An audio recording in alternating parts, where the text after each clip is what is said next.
खुदावंद यीशु मसीह की सलामती आपके साथ हो। Good morning. आज 9 मार्च 2022 है। मत्ती रसूल का अंजीली बयान उसका 7वां बाब और 22वीं आयत में यूँ लिखा है, उस दिन बथेरे मुझसे कहेंगे, ऐ खुदावंद, क्या हमने तेरे नाम से नबूवत नहीं की और तेरे नाम से बदरूहों को नहीं निकाला और तेरे नाम से बहुत से मौजज़े नहीं दिखाए? आमीन। उस दिन से मुराद है रोज़े हिसाब, जब खुदा सारे लोगों के अमाल की जज़ा और सज़ा उनको देगा।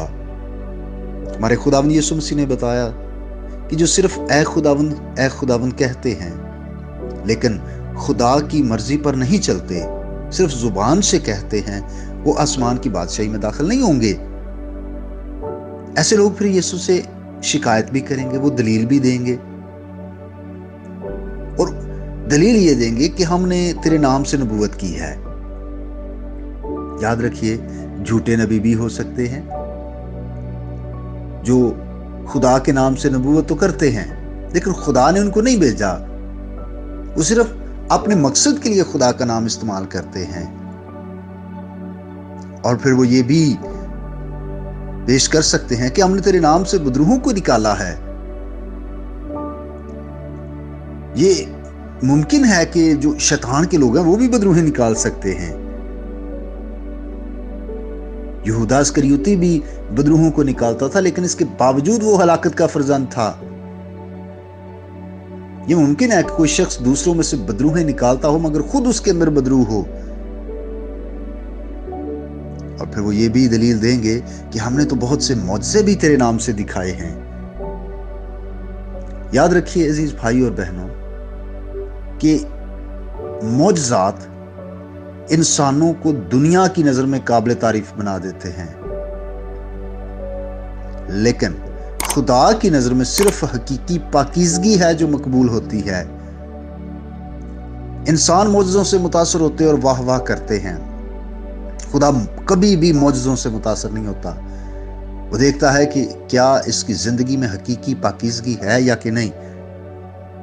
इसका ये भी मतलब है कि हर एक मौजज़ा खुदा की तरफ से नहीं होता और ना ही तमाम मौजज़े करने वालों को खुदा ने भेजा है। मौजज़े का मतलब सिर्फ इतना ही होता है कि कोई फोकल फितरत कुव्वत है जो काम कर रही है। ये कुव्वत खुदा की तरफ से भी हो सकती है और शैतान की तरफ से भी। और शैतान भी अपने करिंदों को कुव्वत दे सकता है कि आर्जी तौर पर वो क्या करें, बदरूहों को निकालें और ये तासर पैदा करें कि ये मौजज़ा खुदा की तरफ से हुआ है, जबकि हकीकत में ऐसा नहीं होता। और यूं करके इब्लीस साजिश तैयार करता है कि मुस्तकबिल में पहले से भी ज्यादा जोरावर हमला हम पर करे। इसलिए अगर खुदा की मर्जी पर नहीं चल रहे, नबूवतें करते फिरें, बदरूहों को निकालते रहें, मौजज़े करते दिखाएं, इससे कहीं ज्यादा जरूरी है कि हम आसमानी बाप की मर्जी पर चलें। खुदा हमें ऐसा करने का फजल दे। आमीन। आइए हम दुआ करें। मेहरबान खुदा, बख्श दे कि हम हर रोज तेरी मर्जी के मुताबिक अपनी जिंदगी को गुजारें। हम इकरार करते हैं बारहा हमने अपनी मर्जी पूरी की है, बारहा हम इब्लीस की मर्जी से चलते हैं। हमें मुआफ कर, नया जोर दे, कुव्वत और तवानाई दे, रूहानी तौर पर मजबूती दे कि हम तेरी मर्जी के मुताबिक चलें। आज का दिन ऐ खुदा हम सबों की बड़ी हिफाजत कर, बरकत देकर अपनी खिदमत गवाही जलाल के लिए इस्तेमाल कर। जो बीमार हैं यीशु के नाम से उनको शिफा मिले और जो परेशान हैं उनकी परेशानियों और फिक्रों को दूर कर।